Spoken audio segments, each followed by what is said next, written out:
Halo, Assalamualaikum semuanya. Anak-anak ibu dari kelas 11 IPS. Hari ini kita akan belajar sosiologi bersama saya, Ibu Asti.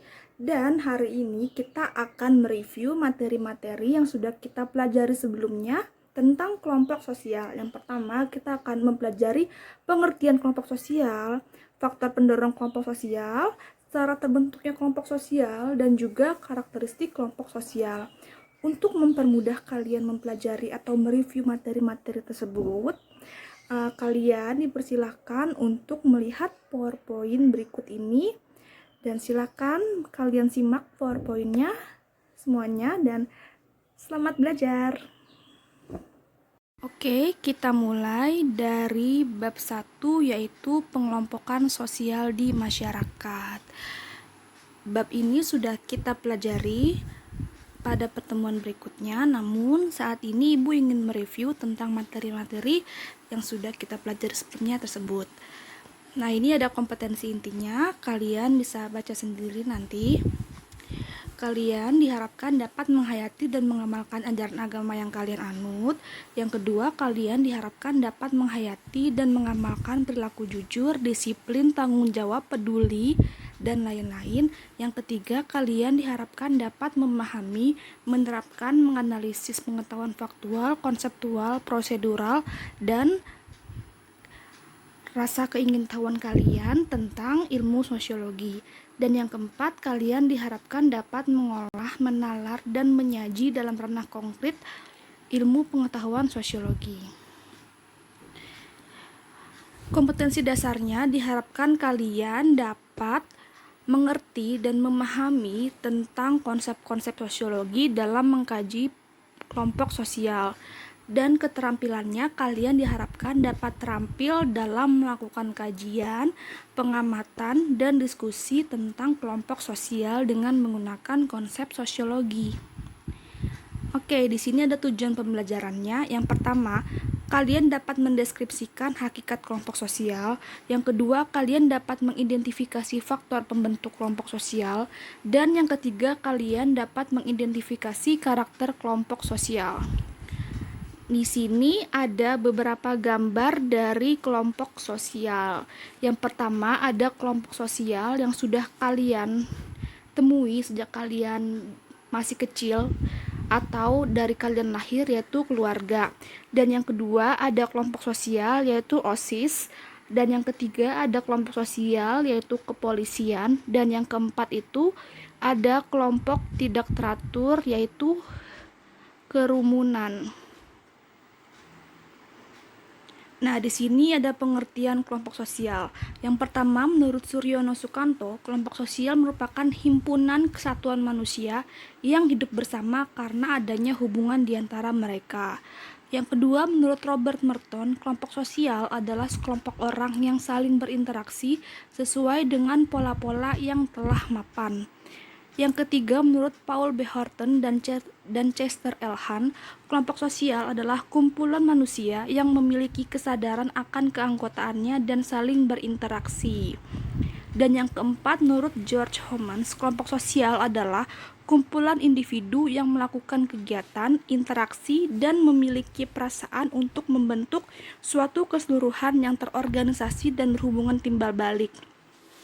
Jadi dari pengertian beberapa ahli ini dapat disimpulkan bahwa kelompok sosial itu merupakan kumpulan individu yang saling berinteraksi dan mereka sadar akan keanggotaannya masing-masing. Oke, selanjutnya ada karakteristik kelompok sosial. Yang pertama, kelompok sosial itu pasti mempunyai nilai-nilai kelompok. Nilai-nilai itu merupakan hal-hal yang dianggap baik dan buruk oleh kelompok tersebut. Misalnya nilai kejujuran, nilai kedisiplinan, kedermawanan, nilai agama. Contohnya kelompok pramuka di sekolah kalian itu sangat menjunjung tinggi nilai kemandirian, terus kerjasama, kedisiplinan, dan lain-lain. Selanjutnya, kelompok sosial itu pasti punya norma-norma kelompok. Norma-norma ini merupakan pedoman hidup berperilaku anggota dari kelompok sosial tersebut. Bentuk dari norma itu bisa dari tata tertib, aturan, undang-undang, seperti itu.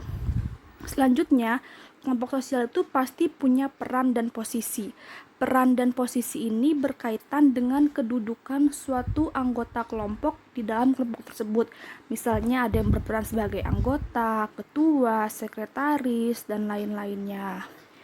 Nah, status ini juga ada hubungannya dengan posisi. Jadi, setiap orang di anggota kelompok tersebut pasti punya statusnya masing-masing, pasti punya perannya masing-masing. Status ini merupakan kedudukan seseorang dalam kelompok sosial, sedangkan peran adalah hak dan kewajiban yang timbul akibat status tersebut. Misalnya, di Sartar Buana kalian statusnya sebagai siswa, peran kalian belajar, menghormati sama teman, mengerjakan tugas, dan lain-lain. Selanjutnya, di dalam kelompok sosial itu pasti punya ikatan kelompok. Ikatan kelompok ini yang membuat kelompok sosial itu semakin solid. Oke, selanjutnya ada faktor pembentuk kelompok sosial. Yang pertama ada kedekatan geografis seperti ikatan kelompok nelayan, ikatan kelompok petani, terus ikatan kelompok mahasiswa Minang. Jadi karena kedekatan geografis mereka saling berinteraksi dan membentuk kelompok. Yang kedua karena kesamaan. Hal ini karena kesamaan minat, kesamaan bakat, kesamaan kepercayaan, keturunan, nasib, terus usia. Contohnya kayak kelompok pecinta fotografi. Misalnya kalau di Batak itu ada kelompok marga Simanjuntak. Nah itu, jadi karena kesamaan dalam diri individu sehingga terbentuklah kemauan mereka untuk membentuk suatu kelompok sosial. Oke, yang selanjutnya ada syarat terbentuknya kelompok sosial. Yang pertama, setiap anggota kelompok harus sadar bahwa ia merupakan sebagian dari kelompok yang bersangkutan. Jadi, anggota kelompok tersebut harus sadar bahwa dia adalah anggota dari kelompok tersebut. Dan yang kedua, adanya hubungan timbal balik atau interaksi. Dan yang ketiga, ada suatu faktor pengikat. Misalnya karena minat yang sama, keturunan yang sama, kepercayaan yang sama, dan lain-lain. Yang keempat, berstruktur, berkaidah, dan mempunyai pola berlaku. Strukturnya itu maksudnya struktur anggotanya, misalnya ada ketuanya, terus ada susunan-susunannya. Berkaidah ini maksudnya ada norma dan nilainya dan mempunyai pola berlaku. Dan yang kelima, bersistem dan berproses. Bersistem dan berproses ini jadi untuk menjamin keberlanjutan dari kelompok sosial tersebut. Oke, di sini ada faktor pendorong kelompok sosial. Yang pertama, adanya dorongan untuk mempertahankan hidup, dan yang kedua, adanya dorongan untuk meningkatkan efektivitas kerja, dan yang ketiga, adanya dorongan untuk meneruskan keturunan. Contohnya keluarga.